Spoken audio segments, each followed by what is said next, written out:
Quang, is because it doesn't make any fucking sense. I'm gonna have Just like beans on toast, right? Just like beans on toast, right? Right. Just like blood sausage and sliced tomatoes, right? Okay, wait, hold on. Listen, hold on.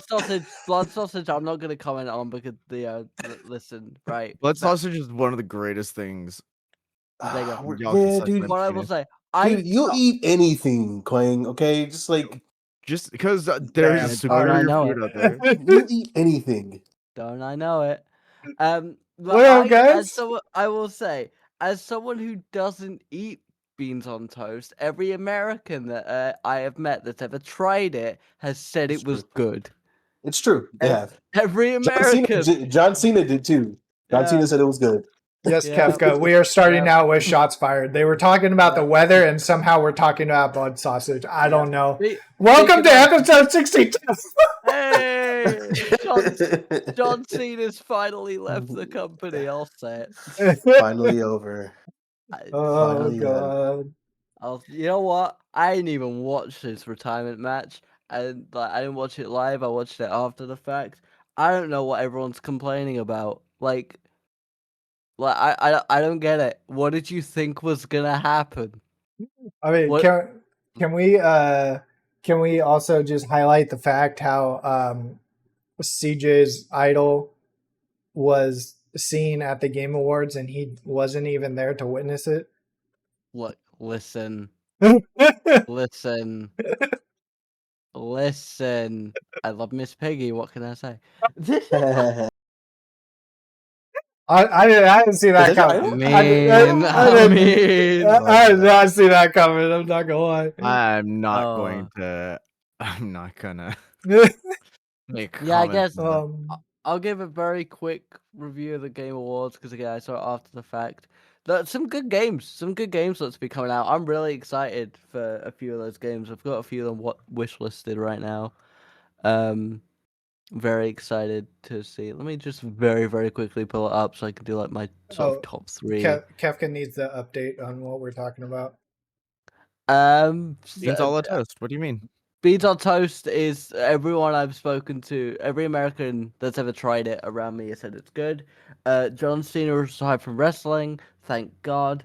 And he also likes beans on toast. He also likes beans on toast, and everyone complained about his retirement match, and then I watched it, and I was like, I don't know why people are complaining. I don't know what people expected. He's getting tired.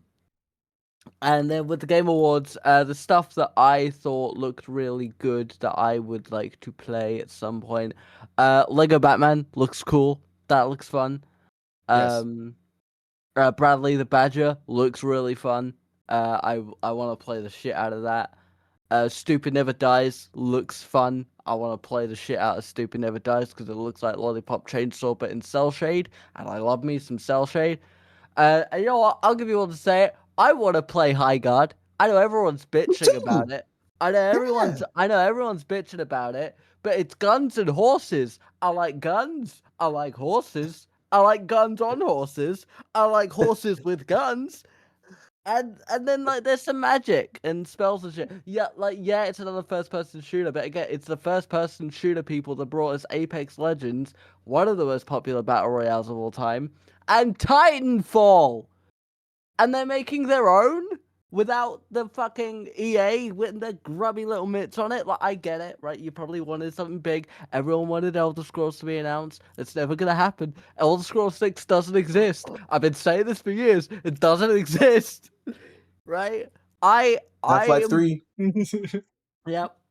Look, listen, I'm not gonna say excited, but I'm very interested by High Guard, and I would like to play it.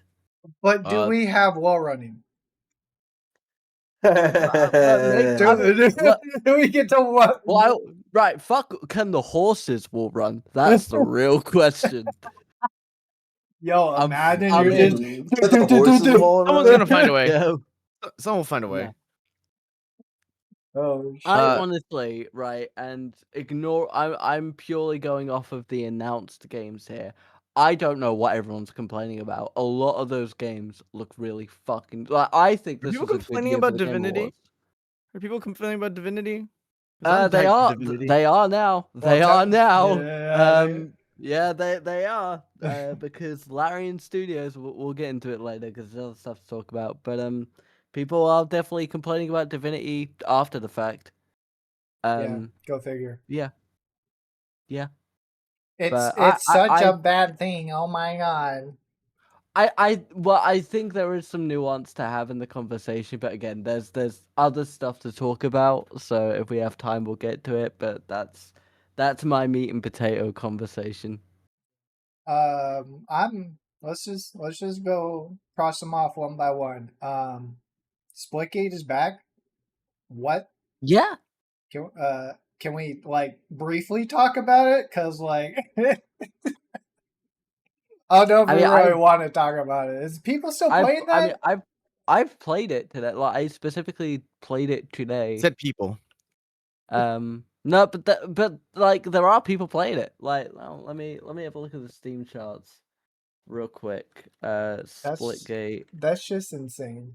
We were having a little bit of conversation on it earlier. CJ was saying that they've switched to a completely customizable loadout perk system. So that's interesting. No class base anymore. Yeah, you still need to level up your weapons to unlock like the mods for them and like the upgrades. You still need to level up to get the perks, but it's no longer weapons limited based on your class or anything like that. It is more of a straight sort of Halo loadout builder for your multiplayer kind of thing. But with that, you gotta do some work on leveling up your gun to make your gun better, which I think is a good thing because I get to test out all the guns, see which ones I like. I like the shotgun. The shotgun is still very meaty. So let's just kind of like go on an overview of where these guys have been, right? They started off Splitgate 1, like basically trying to do a second Halo. And then they came into Splitgate 2 kind of with the same idea, but transitioned into Battle Royale. And then after that, kind of in the same like swing of things, kind of reverted from Halo to more COD, better TTK, and now it's just like completely like copying Call of Duty. We went from copying Halo to copying Call of Duty. Like I think it's more they've gone back to the roots of Splitgate 1. And that obviously there are changes to it. They've now got the perk system that was brought in from Splitgate 2. They've got the weapons from Splitgate 2 with but the gameplay feels, I mean, it's more Splitgate but it feels like Splitgate 1 with the good parts of Splitgate 2 brought into it. I played it for a little less than an hour purely because I didn't have a lot of time today. I've been doing a lot of recording.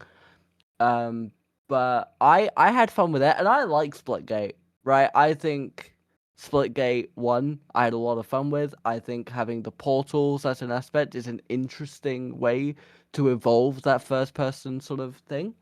And the portals still feel good. Yeah, I did have to rebuy my keys, so my first match was shit because all my keys were fucked. Because I don't like that both the portals are on one button. I like to have one button for one portal, one button for the other portal. Call me old-fashioned, but I like Portal 2. But yeah, no, I mean, its current player count is about 1,300. And bearing in mind, like, it only just got re-released. It's a free-to-play game. We'll see how those numbers go. But, those numbers are going up from the sort of lull of Splitgate 2. So those numbers are increasing. And I genuinely, it's a free-to-play game. You pick it up, and if you don't like it, you've not lost anything. It's not a huge game. I think it's like 20 gig. So is Battle Royale completely gone now, or did you find it? I couldn't see it. I couldn't see it anywhere. It's a lot of the Halo game modes: domination, free for all, team deathmatch, split ball is still in there, and I like me some split ball. Gun games in there. I'm okay at gun game up until I get the scout rifles, and I can't hit shit. So, but like and then there is a competitive that I won't ever touch, but I'm sure that's fine or whatever. there's battle pass and there's like daily and event unlockables. So it is mostly Splitgate with a lot more customization and stuff. But yeah, like it seemed it. I've not had issue with it in the hour that I played. I'm gonna play some more throughout the week.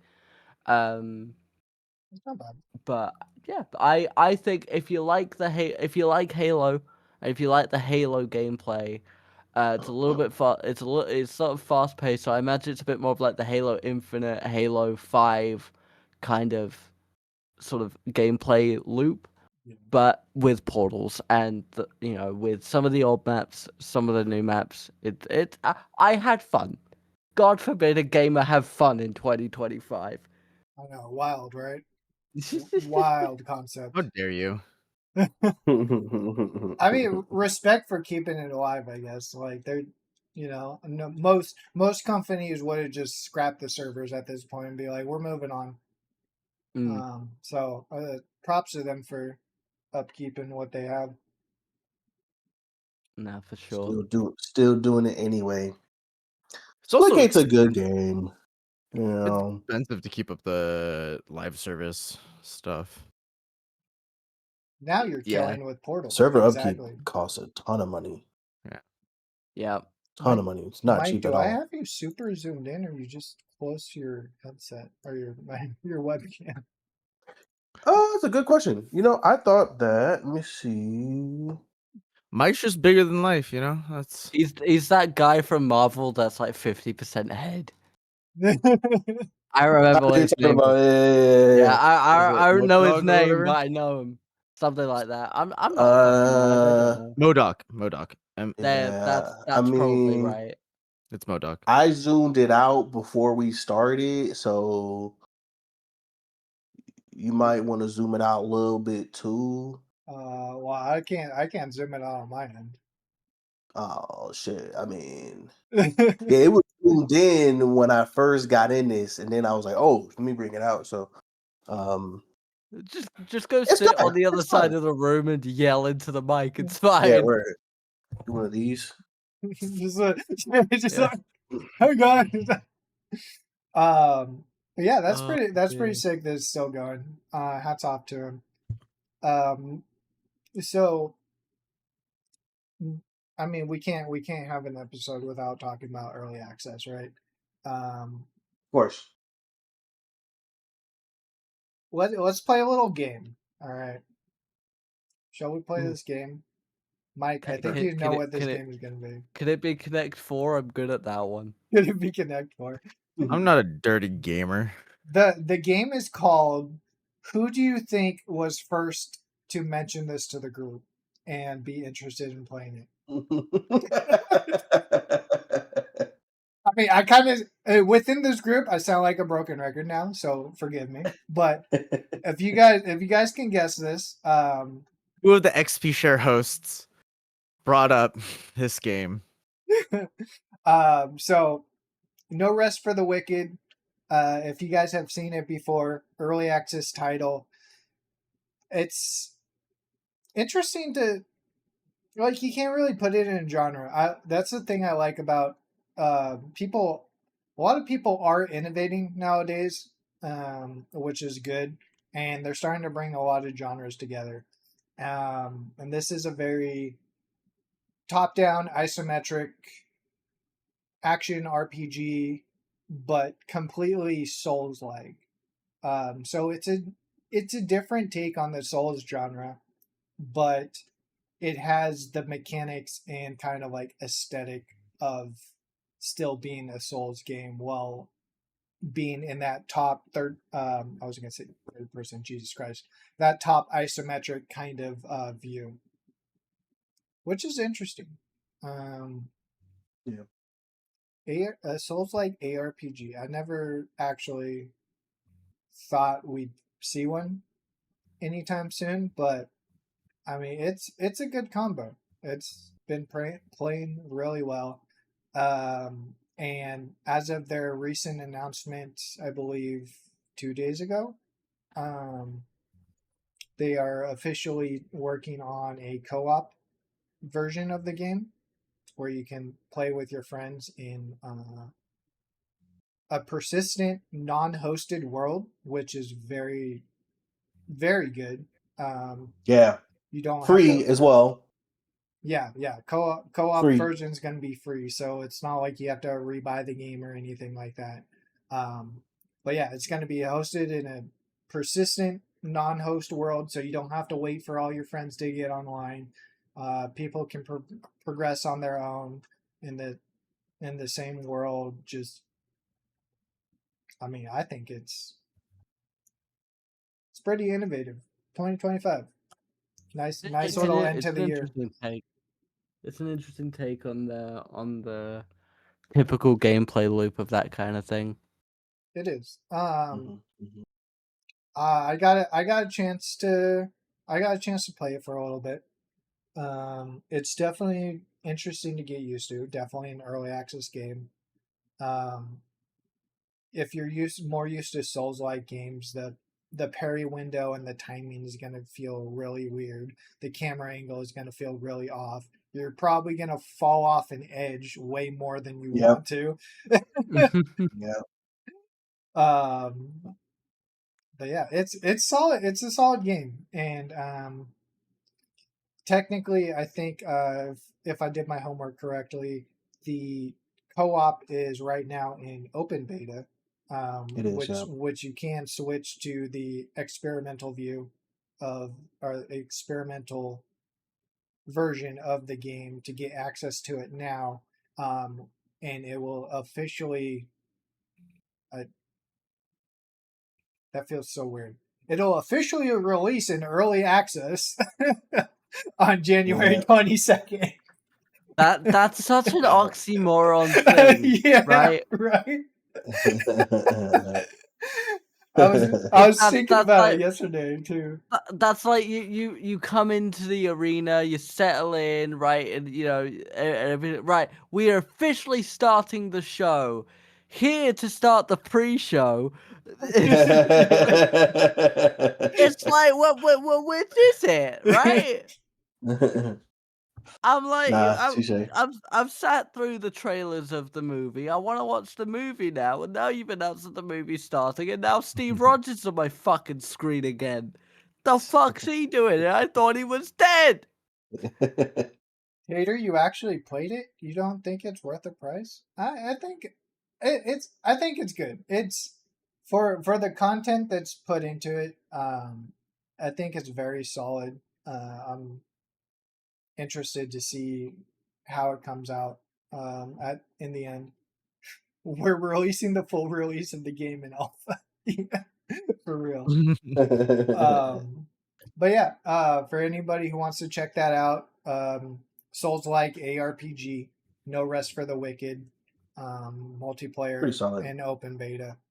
Check it out. Pretty solid. You know what I think I really like about the co-op the co-op aspect is that they're basically forcing friendly fire. You know, it's not really something that you can, at least from what I saw, you can't really turn it off. So when you and your buddies are trying to take down a boss or something, like you can't just if you ever seen like 5-year-olds play soccer where they everyone's just kicking each other's shins and waiting to see what happens. You can't do that. Like you really got to like space yourself out. You know, you have to communicate. You know, I'm gonna go first, you go second. And you really have to time your actions. So this is definitely gonna create some enemies amongst friends. I think if you have that buddy in your friend group who's quite frankly shit at team-based games, don't play with them. You know, like this is not the game that you want to play with that person. Yeah. So you will hate them. Next time we ever do a side quest, that's what we're playing, right? The four of us. You mean I can't just cast Fireball into the enclosed room? Like what the fuck? What's the point? Man. I'd actually be down to. You're saying that I can't lock CJ in an enclosed room and cast Fireball into it? I'd actually be down to make this like a crack media thing. It does seem interesting. It's a very, very high skill ceiling, for sure. Yeah. But on top of the friendly fire, it's also first come, first serve loot. So again, back to the friend aspect. If you have that hoarder, it's probably all in his chest. It's not in the community chest. It's in his. Mm-hmm. Yes. What's it a community behooves you chest? to see the items and determine who those items work best with. Don't be that dickhead. Don't be that guy. Brother, I've been on leather armor for 6 hours. I need something. I need something. Give me a hat. Give me a hat with an enchantment on it. Something, please. Yeah, man. I don't know. It's really good. If you guys want a 4-player co-op it, I am super down. Yeah, I'm down. Before we segue into the next segment, I'm gonna do a little showing of my own. Which one do I want to start with? For those of you who don't know, we have the PvE version of our Krafton Media survival server. If you guys are interested in playing Minecraft with a bunch of people, we have that info in the Discord. If you ever want to join up, we've got better Minecraft mods. If anybody's interested, just download Forge and it'll do all the work for you. If you ever wanted to play PvE. With that said, we also have an upcoming PvP server, which we will be slowly inviting people to test out some features before we open it, quote unquote, to the public, to invite only kind of thing. Well, we're gonna make kind of like a game mode around it, but right now it's gonna just be in testing. So if anybody's interested in that, getting some Minecraft PvP in, feel free to DM me. As well as what the fuck kind of segue was that? Holy shit! As well as we also are currently, because J-Dogging can't stop pressing buttons, we have started a Star Trek Fleet Command sponsored thing through Stream Elements. If you guys go down to the panels right below, you can use our link to download the game, and that lists every incentive on that goal list. We basically it helps us out. Every single goal that somebody hits within the next 15 days will help out Krafton Media. So if you're interested in trying it out, even if you want to just download it and do the tutorial and check off the first box, like it would mean the world to Krafton Media. But hell yeah. Also, Fleet Command's a fun game. Unironically, I have wasted so much time in that game. It really is. I mean, I kind of wanted to do Doomsday instead, just because it's kind of more of a like zombie survival thing. It's not like a niche Star Trek, which not everybody likes Star Trek. But again, I pressed the wrong button, so we're doing Star Trek before Doomsday. That's a great thing to say on sponsored streams. We were meant to do something else. This is not. Is this a sponsored stream right now? Yeah. Are you getting paid? I mean, we're promoting it. Like, hey, call it a happy call it a happy accident. No, let's call it intentional. Let's call it intentional. Hey, that's the thing here. We don't lie, all right? We'll do sponsored things. We're not gonna lie about it. Was I the only one that went to the PR training session? Yes. What is PR? What is PR? Yes, exactly. I knew someone was gonna say that. I knew it. I knew it. God. But that's a wild thing. I meant to click something else, but I got this. I mean, I was gonna do it eventually. You can't say that about your sponsors. Okay.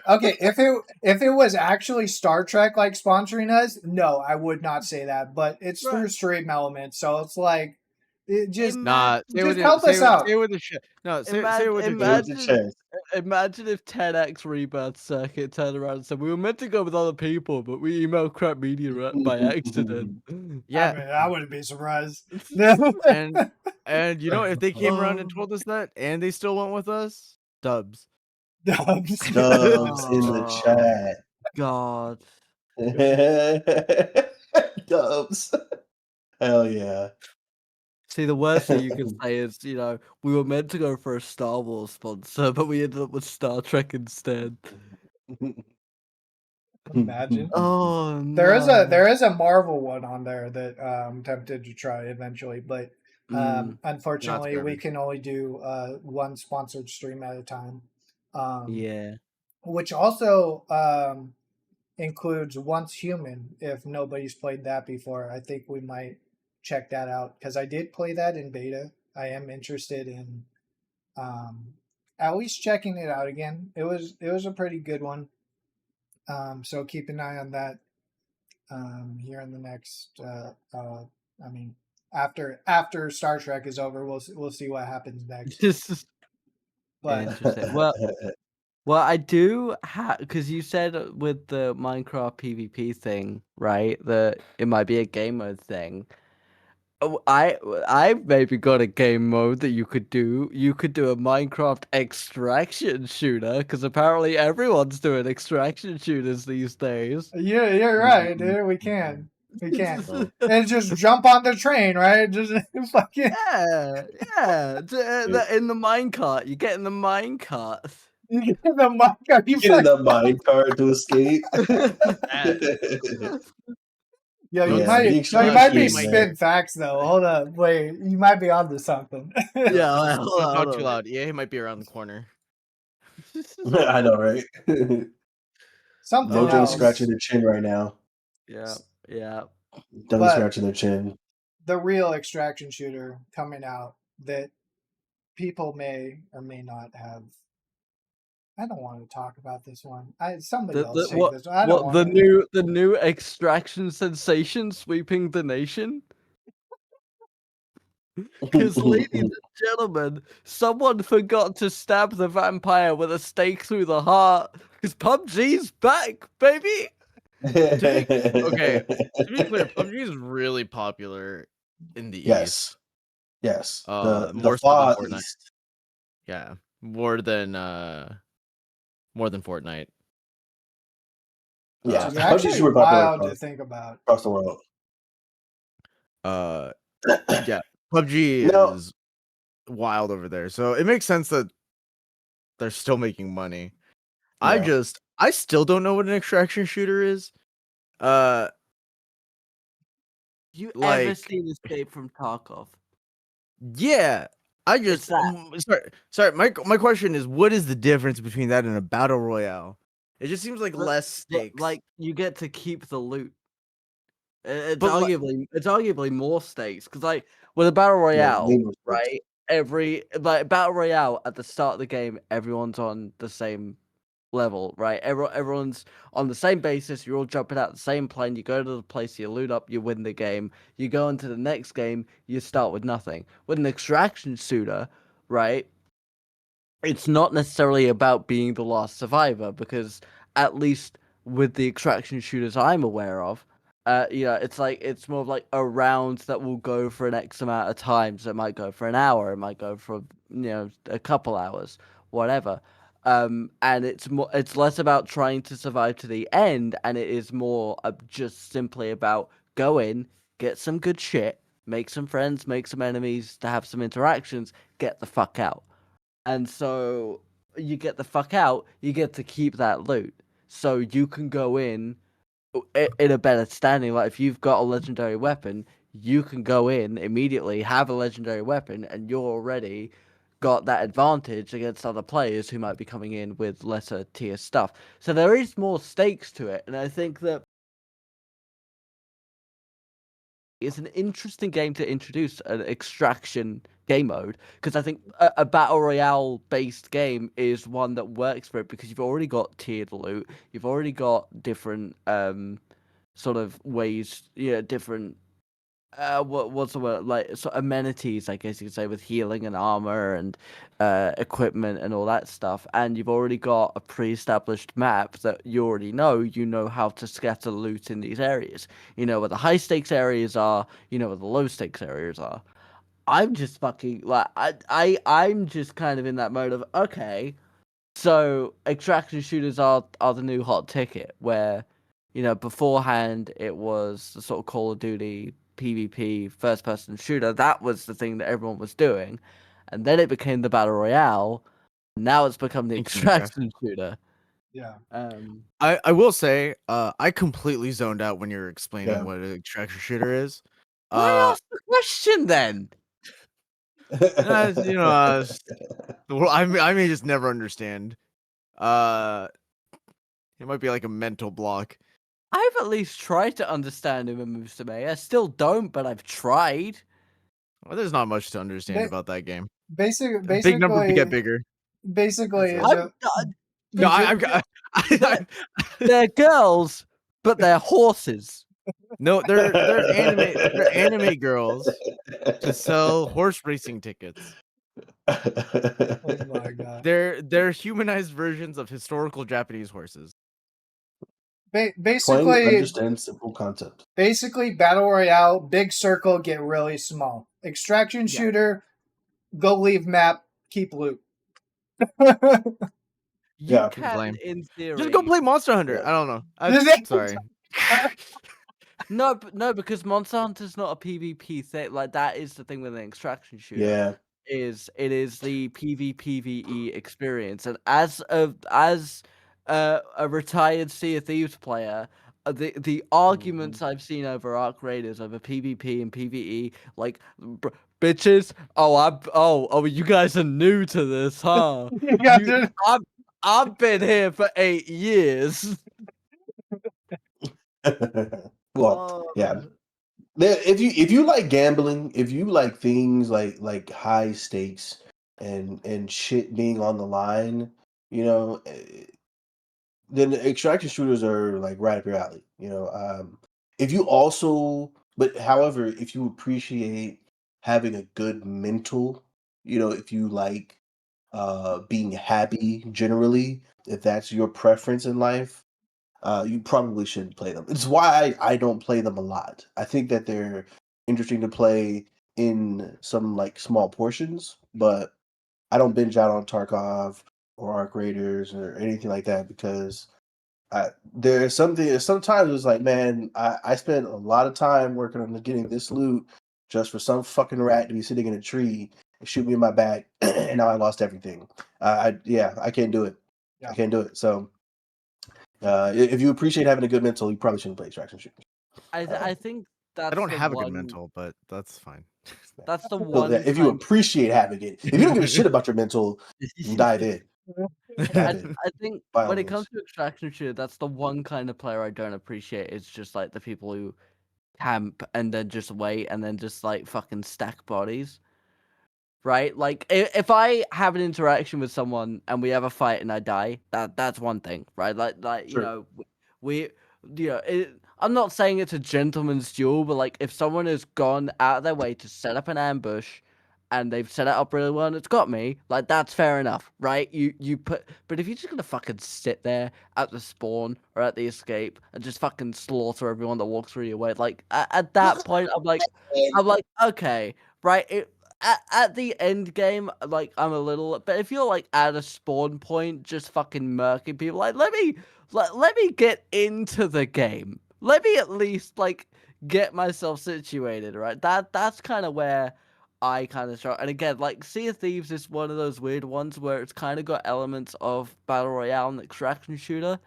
Like, Sea of Thieves, a session of Sea of Thieves starts as a battle royale and ends as an extraction, which is a really interesting kind of hybrid to it in a sandbox world.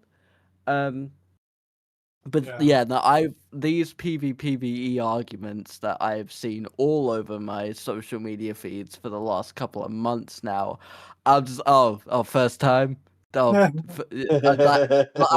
have been here, right? Because I stopped playing Sea of Thieves in 2025 just because the game wasn't doing it for me anymore. The updates weren't doing it for me anymore. I think now they are still good, but I'm also at the point where with the stuff I'm currently doing, I can't afford to have a 120 gigabyte game just sat there that I might play once a month, right? Like I don't have that disk space. Well, it's But fucking also terrible because those same exact people that are just camping fucking corners and extracting shit are the ones that just don't bring anything out. Like, don't bring anything about it. They just shit just sits in their fucking stash, and they're just like, look at all I have that I'm never gonna use. Ever. Bro. Yeah. It's the 5M player that does a bank heist every 30 minutes and has $30 million and nothing to spend it on. Right.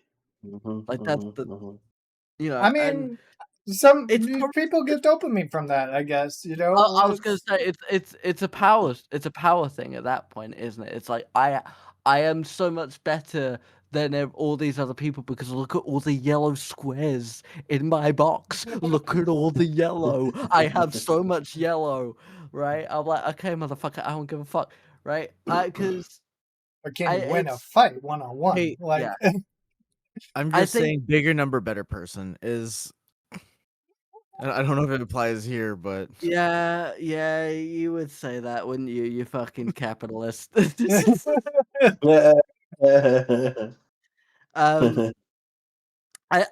think the thing with extraction shooters in general is like there needs to be a middle ground. Absolutely, you need to have the PvP because you need to have some level of when you're gonna design a game like this, there needs to be a risk to the reward, right? Yep. If I'm to use Sea of Thieves as the example, right, which have added PvE private servers and stuff, right? So again, I've been like I've seen all manner of solution to this problem, and it just like it. At the end of the day, it's whatever. Like it's very clear you want to play a certain type of game. But you need to have the PvP because if you're gonna have this, right? If I'm stacking 3 Athena chests and I've done 3 Veils and I've done a couple world events, right? I'm just sat there with all the loot. The risk of it and the joy of it is okay. Now I got to get home because everyone and their wife can see me. They're coming after me, and sometimes I'm gonna come across a sweaty motherfucking player who knows how to do all the tricks. And they're gonna murk me and take all my shit. That happens. But it's when you come across the people who are the same skill level as you are, where you're not stomping them, they're not stomping you, and it's actually a fight. That is the most adrenaline junkie shit in a game, is when you're at the same level.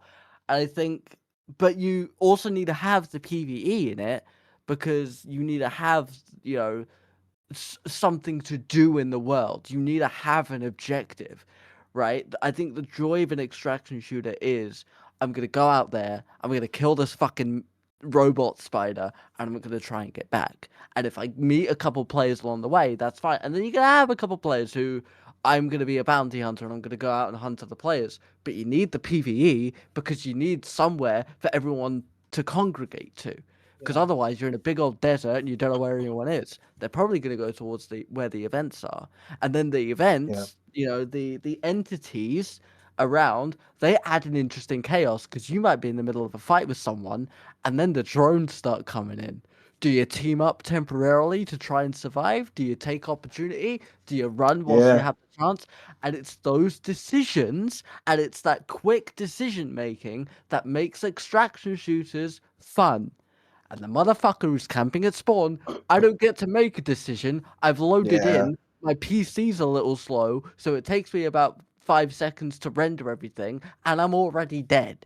Right? I don't. There's no, like when you get to make a decision, the game is very, very fun. When you don't get to make a decision, it's just boring. It's rage. Yeah. I think they were. So I heard this a couple times. I think they were like initially developing the game to be pure PvP or PvE, and then they literally was just like, "This is boring as shit." Like, yeah.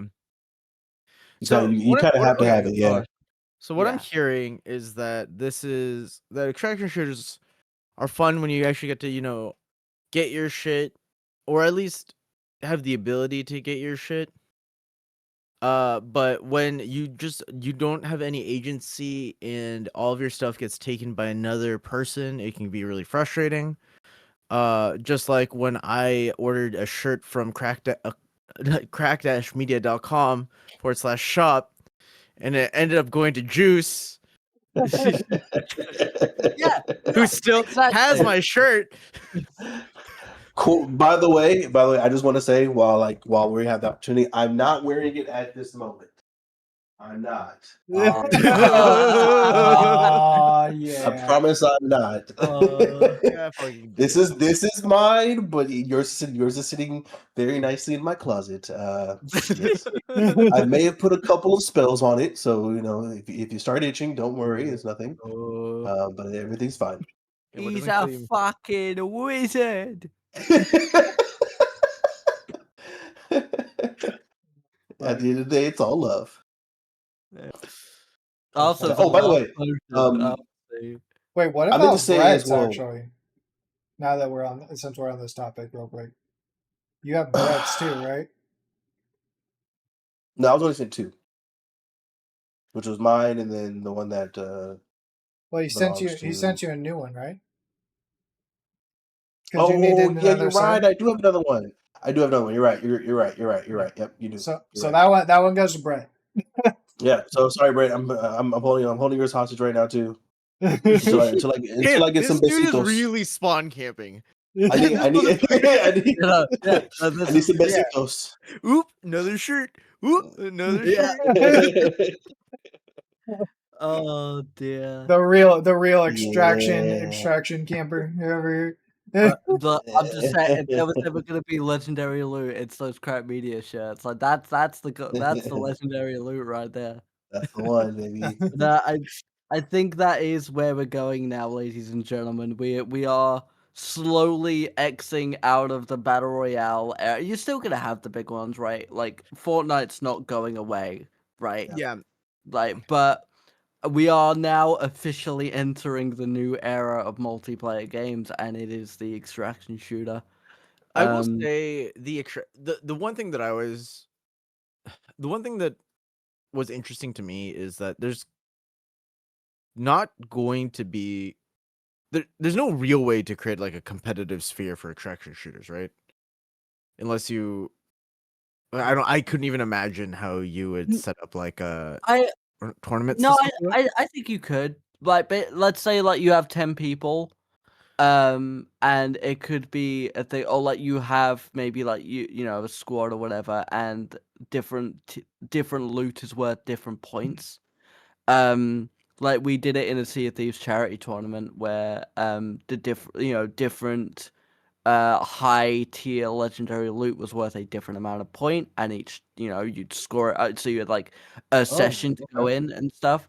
And obviously you can just go through and kill all the players, but at the same time, that's the more time you spend hunting and killing other players, the less time you're going to have to actually get the loot and score the points. Because you can go around, hunt everybody, but also at a tournament level, everyone's going to be good mechanically at the game. So killing players, that means they can't really score for this round, but kills aren't necessarily worth points, or the loot is worth significantly more points than killing, is maybe how you could do it. Yeah. And so I was like, what CJ really wants is a spitball tournament. Do tell. Just, spend time. Kills don't really get you points. You actually have to grab the thing and bring it back to your base to score the point. I mean, but killing the person is a really integral part of the strategy, though, and you have to kind of weigh your time and your ability, including with where the loot actually is at any given point in time. So what you're saying, Quag, is decision making, which has been my whole argument. Like when you get to make a decision. I'm agreeing with you. I'm not disagreeing with you. I'm here to fully support your point. I No, just I a lot think of if things you are making sense right now. Yeah, I think if you were going to do a competitive scene for the extraction shooter, that is at least that's what my initial pitch would be, and I think you get some very clever minds. Because ultimately, if you want it to just be we're gonna have squads and we're gonna go kill everyone, that's just a battle royale, right? At Yeah. that point, it's how. And this is my argument with all things, whether it's video games or competitions or movies or whatever. How can you make the most out of your medium? We are an extraction shooter. What are the unique parts of this extraction shooter, and how can we put that in a tournament level? Like how Dead by Daylight does it, right? You get different kills and hooks and generators and all that, and that's what scores you the points. As like the competitive gamer in the group, I will say not every genre needs to be competitive. I think one of the best That's things true. that I think WoW, like the best thing that WoW did was get rid of arena. Uh, and I do believe that people that might be a controversial take, but There's still WoW arena tournaments. What do you mean? they removed PvP. Did they bring it back? No, I mean they still do tournaments. Oh, sorry, they don't Especially balance for it. They don't balance for it though. oh, dude, Is they haven't balanced for PvP since like fucking Mists of Pandaria. no, exactly. I'm saying that's like the best thing that I think WoW did. It makes the competitive aspect of it almost a joke, which is fine. Um, I don't think but everything needs to be competitive, but I feel like it will always lean that way because gamers by nature, people who play video games are sure. especially multiplayer video games, the minority of gamers apparently. Like, if you play a multiplayer game and if you play a multiplayer PvP game, you are inherently a competitive person. Even if like it's I'm a very low level competitive person. Like I am a Marvel Rivals quick play only casual. But I'm still a little bit competitive because otherwise I wouldn't be playing the fucking game at all. Sure. So I think it's an interesting thought experiment at the very least. Yeah, I mean, obviously I meant more in the sense that like I don't think tournaments are necessary. I think you can just have a very like PvP heavy game without any tournaments, without wanting to think about that space, and I think that's valid. Uh, Especially if you don't want to design your game, like if you really just want to be like, hey, get cooler and cooler loot, just keep doing it. I think that's valid. It doesn't have to be. Fortnite almost kind of forced their way into like an esports scene, and they fumbled with it for years. But then, we're at this point where people kind of know what to expect from it, and they found their footing, luckily. But that's not necessarily what I do think a lot of games end up trying to focus too much for the smallest percentage of people. And that's something that I've like gone back and forth about just in general. Like, who do you, especially for games that are designed to be competitive, your StarCrafts, your fighting games, your League of Legends, whether or not you build the game for new players or you build the game for the elite, because any change matters way more, affects the elite way more, but the elite's also like a percentage of a percent. Yeah. It is, you're talking about 0.01% of your player base. Which is a hard thing to do when your game is already designed to be competitive. But I feel like a lot of people would like try to shoehorn competitiveness into their games, and I'm like, you don't need to do anything. Well, I think the Or issue like with that tournament. is Sorry, I should like say esports. I can tell you right now that in January there will be a meeting at Ubisoft about how they can make an extraction shooter, and if they're going to do that, they're going to want to put it on a tournament setting because that's where the sponsorships and that's where the advertising and that's where the money's going to be. That's why you have these competitions. It's not necessarily because we as the casual players or the everyday players want them. It's because that's where you make the money, right? And think about like the fucking stuff that's going on in Saudi Arabia with tournaments and stuff like that. They want to get to that level. They're always going to want to push that level because Oh, that is man. that is the money makers. Yeah. I'm not gonna. We were already 50 minutes in, so I'm not gonna complain about the esports washing and how I feel like I need to buy into it. But Oh, Capcom. brother, again, I'm a wrestling fan. Like first time. not first time. But the Saudis bought Evo. Like completely. Like they just Yeah. completely bought it. But Oh, yeah. that's like the Saudis buying out the Super Bowl, and it's Oh, yeah. like Oh. it's not like I said, it's not my first time. I get it, and EW's like chess is another thing where it's like, man, EWC is great because chess needs more tournaments for chess players to make money. You could But have first found also- this information on our episodes of the loading screen. Hey. My buddy Soren's on that. I love Soren. Soren's fucking amazing. But yeah, it's fine. I'm just gonna voice my disdain and the feeling that I need to be there because of where I am at in the world. If I could ignore it, On top but of Capcom trying to get pay-per-view for their tournaments now. that's completely different. That's Still like related. a demographic. It's a demographic problem. Hey, Justin. First time. First time. Yeah, right. Brother, we dropped pay-per-views like 5 years ago. Like we've been doing like AEW still does pay-per-views. Yeah, it's a different problem. It's more that Japanese people are willing to just sit down and take it. And they're currently 80% of their player base right now. You know what might actually be surprising to everybody is our next topic. Yep. So this is some news that came out. I want to say over the last 72 hours. So we spoke earlier about the Claire Obscure Awards that took place a couple weeks ago.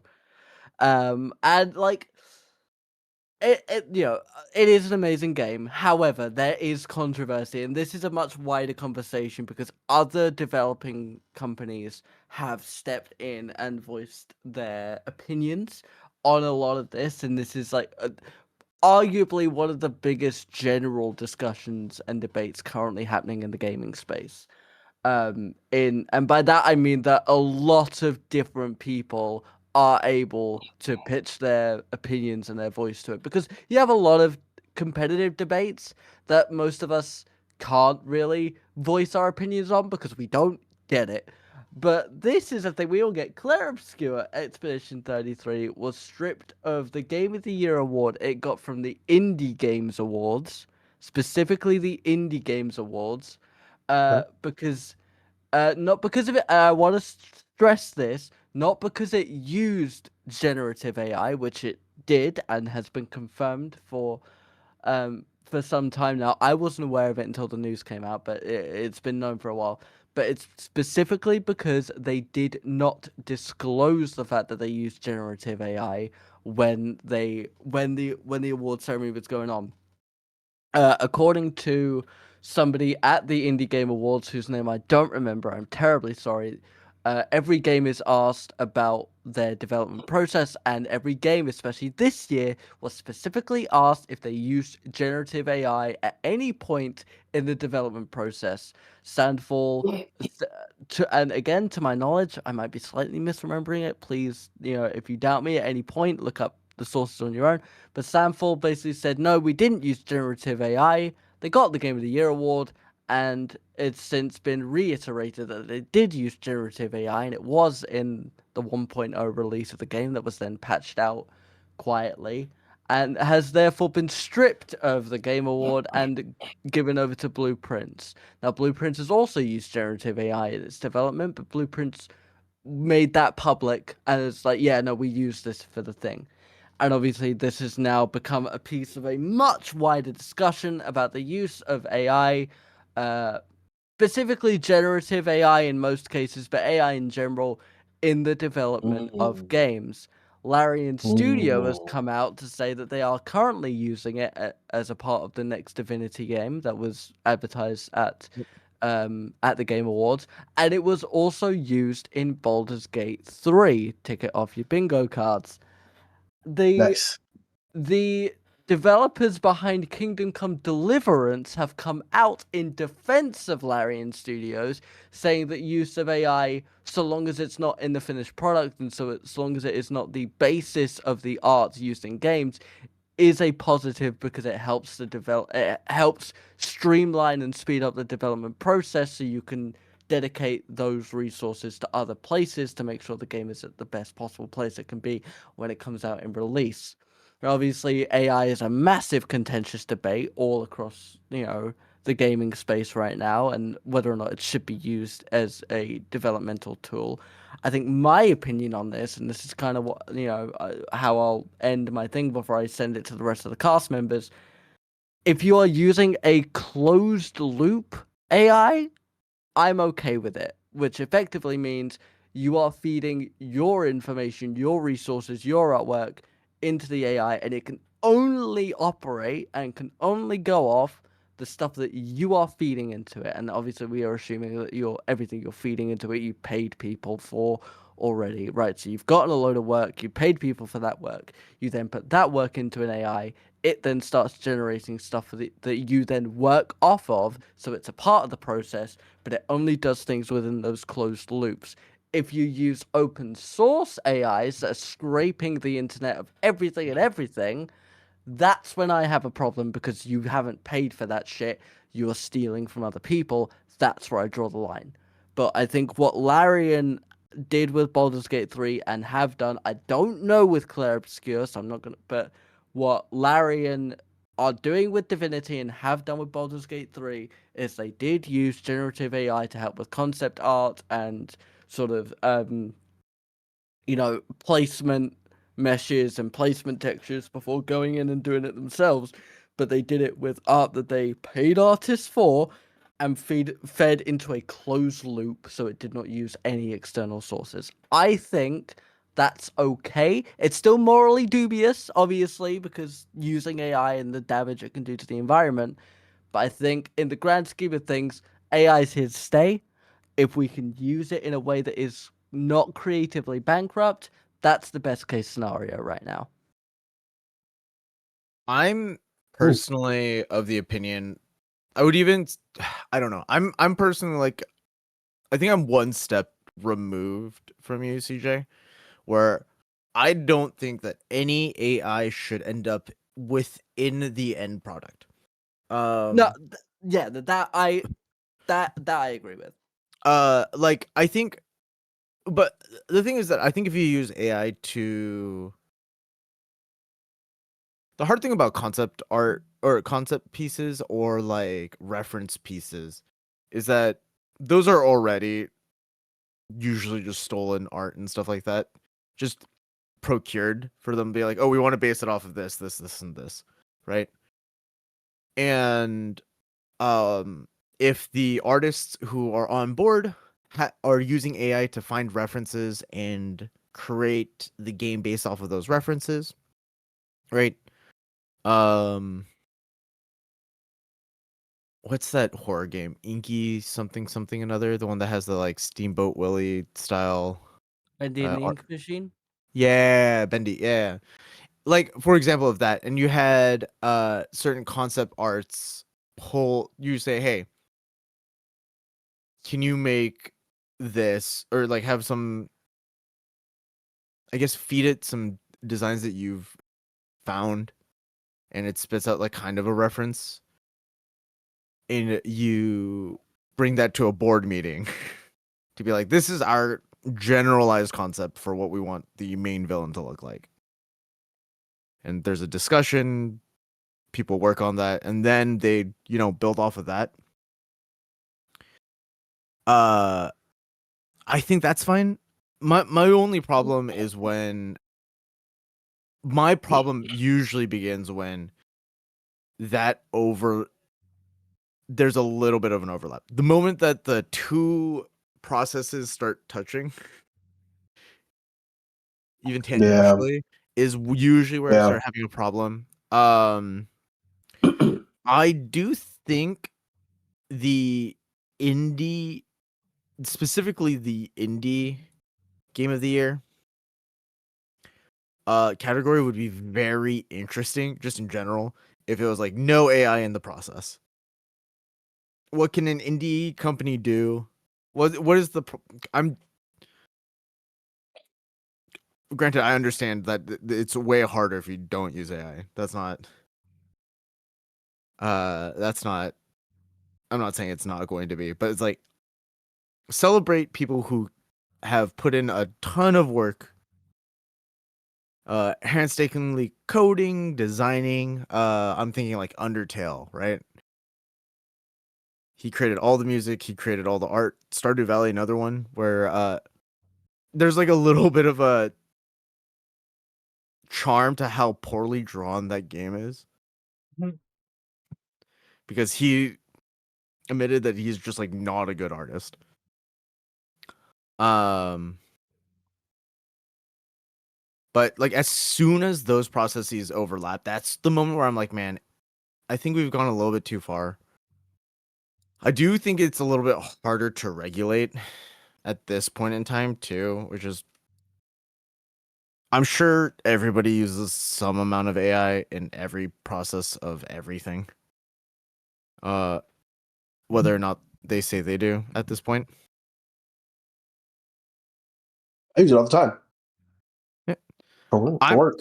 I'm still a little bit of a holdout in my like day-to-day life, but yeah, I'd say I don't use it in my day-to-day. I think like the one time I have used it in an instance where like it's still being used is, for those who don't know, I run a wrestling show on my YouTube channel, and we have a little blurb at the beginning of the show, which is basically my very tongue-in-cheek kind of like mockery of a copyright thing, where it's like, Violent Wrestling Alliance is not responsible for any injury or theft or crime committed by these wrestlers out, because it's in Los Santos, and so I make it that whole thing of like, anything they do outside the arena, not our fucking problem. They rob banks and murder people. Look, we just pay them to fight. I wrote that blurb out with the content I wanted it. I then asked an AI to reword it in legalese effectively, and then I went through that again and shifted and changed that wording so it was still my writing, but I kind of knew what as like I had a reference point of a thing that I wrote. I still feel a little bit morally dubious about it, because I know but I'm also like, I'm asking it to basically translate a thing from one language to another language, which I do think is a good use of AI. A really good use of AI that I've seen this past year is basically translating something from one language of code to a different language of code. I think that's a very good use of it, right? And stuff like that. But I think I am still like, I anything that's like visual or art stuff, I don't personally use it because I have people I can pay for that. But it is money back here. it's when not, but it's not a lot of money I'm spending on them, but it's like I have friends that do art, so I just pay them to do it. No, I understand. Like it's a very specific thing where the D&D world that I am in the midst of writing and running games in, AI has not touched that at all. That is my fucking baby, and that is a sacred thing. So, and that's like my one big thing, is no fucking AI generated bullshit will touch this little corner of my universe. But it is like, I say it every time I'm on this pod. It's like, you can't put the genie back in the bottle. It's here. It's here to stay. It's not going anywhere because it's making everybody money. Fuck you, Nvidia. I want my graphics cards back. But like, let's not get into RAM prices right now. Yeah, no, absolutely. It's fucking bullshit. I think we're at the point, a couple of years ago, we could have stopped and AI could have been a niche thing, but we're no longer at that point. So I think now it's like, how do we make the most out of AI so that we can streamline some of these processes, but also make sure that we're not taking jobs away from people that have worked for those fucking jobs, right? Like if you're a writer, Too late. hey, like if there are people who train to be writers, let them write your thing. But also, how do we make sure we keep the art in it? Because I'm very much of the opinion, if you generate a piece of an image with AI, that's not art. In my opinion, that's not art because there is no emotion behind that creation. It was a prompt, right? Yep. It's the equivalent of me Googling the color blue, getting a fucking PNG of blue, pasting it in here and calling it art. It's not art. It was a prompt I was given. When AI has sentience and consciousness, then we can have that discussion. And then we can cross that road when we come to it. But AI in its current form is not an artist. And you, who generate me an image of a kitten on a trampoline standing on a goat, you're not an artist either. You are no, you're not. I don't care what you say. You're not. You're not an artist. You're a prompt writer. You know what prompt writers do? They create exams for children. They don't create art. Don't write a fucking exam On a question. goat though is crazy. On a goat, yeah. I will say, I said that I don't use AI in my day-to-day life. Sometimes I'm bored, and if no one's around, what I will do is I'll play D&D with ChatGPT. Brother, I'm right here. You live in a time zone that is inaccessible to me. I'm dating someone who lives in Boston. Boston's a time zone that is inaccessible It's to not. me. It's only a couple hours. Like you can That's message. That's 3 hours. Okay, right. Oh, I'm sorry. It's one more than a couple. I'm sorry, my bad. You know what you can do, Quang? You can message me you want D&D, and we'll arrange it, right? And we can make it happen. Sucks. Brother, I my schedule consists only of recording and medical appointments. I have time. What's your next excuse? What? Scheduling is a bitch. Still, that's okay. I don't know how many D&D groups you've been a part of, but scheduling is the problem. Okay, but if it's only you, Yeah, exactly. this is fucking. I feel like we're on the same page. I don't know. CJ and Quang solo D&D session. Yeah, coming soon. TM. It'd be interesting. I've been here the whole time.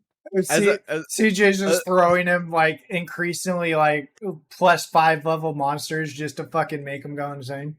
My my favorite Reddit post of all time was in r/D&D, and it was a post that said, "Hey, I'm not really looking to like DM for players. I just really want to like DM for myself.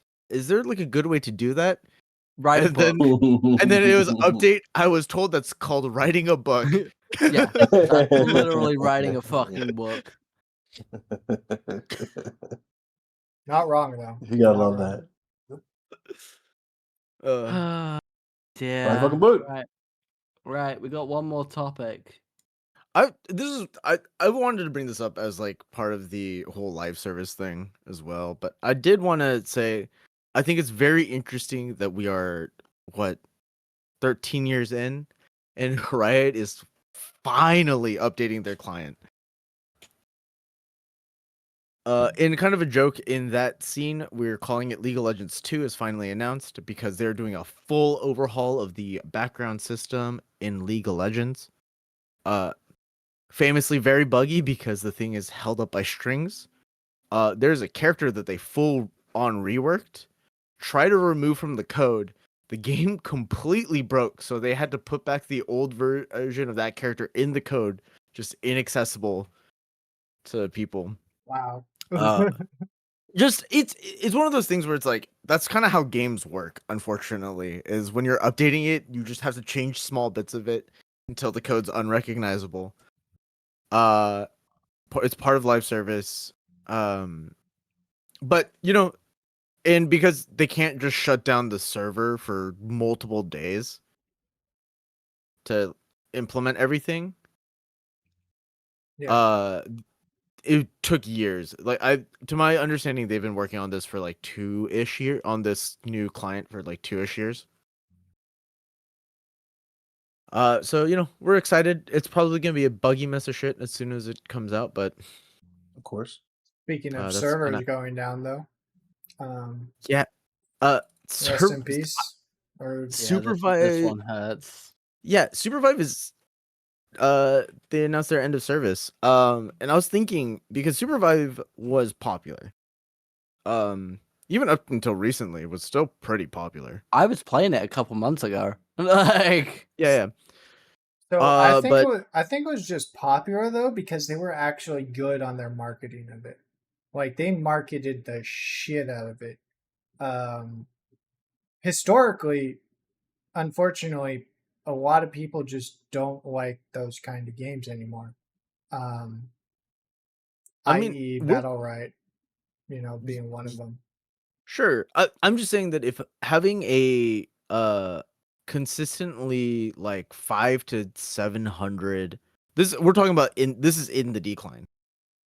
Consistently 500 to 700 players online is not enough to keep a live service game, a pretty new live service game that had 15,000 players at one point. It's not enough to keep that afloat. Getting new live service games that are not coming out of like AAA companies like Riot, Ubisoft, Blizzard, Activision, Ubisoft, Capcom, etc. I can't imagine how small companies who just don't have the capital already set in, because the hardest part about a live service game is user retention. Sure. Yeah. And every game has wild. It doesn't matter if you play it every day specifically, but every game has a wild up and down. Even the popular ones on how not only how many people are playing at any given time, but how many people are spending money on said game at any given point in time. Like League of Legends as an example, they literally have a meme patch for December usually because all of Riot is forced to go on vacation for a month. It is a mandatory vacation at the end of the year. Because they have a history of people overworking themselves, which is interesting. So they're not going to update it. They're not going to update it. And they're going to so they usually send out like a really big patch and just they're like, hey, things are going to be silly for a while. And everyone accepts that things are going to be silly for a while. It's kind of fun. And I think even though there are a bunch of people that come back, I think compared to February, March, which is usually the peak of League of Legends gameplay, I think it's like a quarter of the number of people that play. Something like that. It's very the swing is wild. But you have like smaller studios like the Super 5 studio, Theorycraft Games. Well, they tried to change some things too, because they went from a 4-player squad to 3 players for a while, just to kind of compensate as well. Or like a few times, yeah. Yeah, I think that was only like 2-3 months ago too. So like they've been trying, but I think they just finally had to throw in the towel. Unfortunately. Didn't make enough money. I mean, that's kind of the hard part about like live service game is that they do consistently have to keep making money. Yeah. Unfortunately. You do. And I don't really. There's not a lot of commentary here other than making money is hard, especially when you're trying to make something fun and accessible to everybody. Yeah. While also trying to make a fun, competitive game. Kind of weird that Supervive is shutting down, but Omega Strikers is still live service. Well, the game I wanted to say that it's still going, and admittedly, it's only been out for a little while, like in 1.0 for that sense. But I don't know if anyone here remembers Wildgate. Yeah. Um, I'm surprised that thing's still going. I've been playing it recently. Me and Cap have been playing it a little bit because in the we enjoyed it in the beta, and we were actually pretty decent in the beta. Currently it's peaking at 70 every day. So the fact that 70 players or 70,000? 70 players, 70, yeah. To the point where there are AI ships that go around the place, in order to sort of fill out the lobbies a little bit. You typically see about 3 actual player crews, and then like 2 or 3 AI ships, whereas before we were getting consistent 5 ship lobbies, sorry. And I was having a lot of fun with Supervive when I was playing it in the beta, but the issue you have now is obviously because the player count is so low, the people that are playing it are the people that are fucking, insane at it and have mastered the recoil and know and can speed it and do really quick. And I saw a level 370 last time I played it, which is fucking mental. And that's kind of the issue you have with live service games that do die out, is the people that stick around are the ones that are super good, and they're not even sweaty. They're just that good. They don't really need to sweat. They just have that skill. So when you have new players come in, they get stomped for 3 or 4 games. They're not going to want to play more because the only people that are playing are the people that would be at the top of the echelon. When you have 1,500 to 2,000 players, you're going to come across those games, but you're also going to come across people more at your skill levels, like we were saying with our creators earlier. When you come across people at your skill level, that's the best kind of gameplay because it's very back and forth. But you don't have that towards the end of a life cycle of a game because you just have the people that have committed so much time to it. So I might as well keep playing because I keep winning.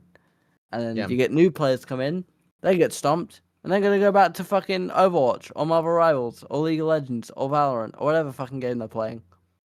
Yeah, I mean, the interesting thing on that is that's like for a lot of fighting games, that's super true. Where if you just go on ladder, it's impossible to find someone. You're gonna load in and you're gonna find someone who's 1,000 times better than you, who's picking up the game because he was bored one day and hasn't played it for. The only way to get actually to play against people who are your skill level is to find the communities where people are like, oh yeah, no, I'll hop on. Yeah. We can play. Yeah. We could do some stuff. Yeah. Community like Crack Media. Hit me up if you want to lose in 2x KO. That's no, seriously. I've actually had some people DM me like, do you know anybody who plays fighting games? Do you know anybody who plays these games? I'm just like, yeah, they're all in Crack Media. Like, just ping. Pull up. Ask somebody. Sit in a voice chat for a little bit. Somebody's gonna come by. Somebody's gonna chillax. We don't all bite. Keyword all. I wear this mask for a reason. Yeah, just don't talk to us. Man, I feel just because I'm gonna rant. No rant. Of it. No rant. No rant. You can't silence me. I'm gonna do it. Bullshit timing of all the things happening. I just want to be good at fighting games, but I get fucking pissed off when I have to play people online. There needs to be voice chat inside fighting games. I'm just saying. No, that'd be you so need to be able to shit talk people. No, that'd be worse than the Call of Duty lobby, bro. What do you mean? Hey, you can disable it. You can disable it. You can disable it. If you don't want to hear them talk, you can mute them. It's fine. Yeah, mute them. Exactly. Brother, if you had Thank you. in-game chat in fighting games, no one would ever be able to stream it ever again. It would Probably, be yeah. it would be No, instantaneous. this is no, There no. are This some is a shitheads. this is Instantaneous bans. hold on. This is a good use for AI. I'm just saying. Nah. Throw an AI voice filter, you know? Beep, beep, beep, beep, beep, beep, beep, beep, beep, beep, beep, beep, beep, beep. Brother, you're giving the So people if on they say Twitter- like the N word, it says like nugget instead. Yeah, exactly. You know, it's like, No, you "No, I can't do can't that. stand you, nugget. You're giving the people on Twitter even more anonymity. They don't need that. They don't need People on Twitter that. have less anonymity now. No, because as they're of, just like, a month ago. because they're just making burner accounts. Like Burner accounts that are from Nigeria, it's like the 90% of the ones that I see. yeah, and this is coming from someone who's coming to Boston in February, and so I'm gonna have to give you guys 5 years of my fucking social media history. Guess who's going to Boston in February? Crack Yeah. Media Yeah. live stream. Oh dear. He's like, But, please don't. I just like just as long as it's not on the anniversary, it's fine, I guess. I don't fucking know. No, it's- Oh dear. But mate, yeah, very, very last little thing I forgot to write in the document. It's not a conversation, it's just a thing I want to say. Obviously, Steam released the Steam Replay thing for 2025, and I learned that the average Steam user played 4 games this year. And the average Steam user, like I think 14% of the average Steam users played games were new games this year. So if you've got an opinion on a new game, I don't trust it because you probably didn't play it. nice. That's accurate. 4 games seems I'm kind of just low saying. though for everybody in Steam, but I mean, then again, that's just Steam. But anyway, I have played so many new games, yeah. Oh my god. Yeah. episode Well, 62, we're not guys. the average gamer, are we? No, we definitely aren't. That's the that's quote why for we're the here. episode. That's the quote for the episode. We're Above not the average gaming. We're not the average. I didn't say we were above. I just say we're not the average. I'm so far below the average gamer. You'd have to go down to the Mariana Trench just to sit close I to me. disagree. You have a girlfriend. I think you're thriving. I don't know what that has to do with gaming, but As a gamer, everything. whatever. But yeah, I You mean, need skill, dude. Look, XP share. my fingers do other things. Is all I'm saying. Wait, whoa! all right. Wait! XP share 62, where we are above average gamers and use our fingers to do different things. Yeah, he needs them to move. I don't know what you guys are talking. I'll see you in the new year, motherfuckers. Submit those business cards. See you guys.